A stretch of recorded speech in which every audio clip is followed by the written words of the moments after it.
ఈ కోడ్ ఏం అవుట్‌పుట్ వస్తదో వీడియో పాస్ చేసి గెస్ చేయండి. ఫస్ట్ ఏందంటే మనకి ఇక్కడ జావాస్క్రిప్ట్‌లో దీన్ని మనం నల్లిష్ ఆపరేటర్ అంటాము. దీన్ని మనం లాజికల్ ఆర్ ఆపరేటర్ అంటాము. ఈ నల్లిష్ ఆపరేటర్ ఏం చేస్తదంటే లెఫ్ట్ హ్యాండ్ సైడ్‌లో నల్ ఆర్ అన్‌డిఫైన్డ్ వాల్యూస్ వస్తే అప్పుడు రైట్ హ్యాండ్ ఉన్న డిఫాల్ట్ వాల్యూ పికప్ చేసుకుంటది.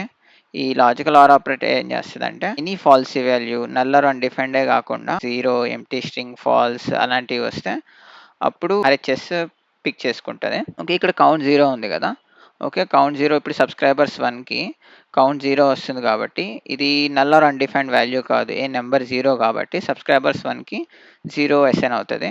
ఓకే. సబ్‌స్క్రైబర్స్ 2కి ఏందంటే ఇది ఇక్కడ నేను లాజికల్ ఆర్ ఆపరేటర్ ఇందాక చెప్పినట్టు లాజికల్ ఆపరేటర్ ఫాల్సీ వాల్యూస్‌ని కన్సిడర్ చేస్తది కాబట్టి సో, ఆర్‌హెచ్‌ఎస్ 127కి అసైన్ అవుతది. ఒకసారి అవుట్‌పుట్ చూద్దాం.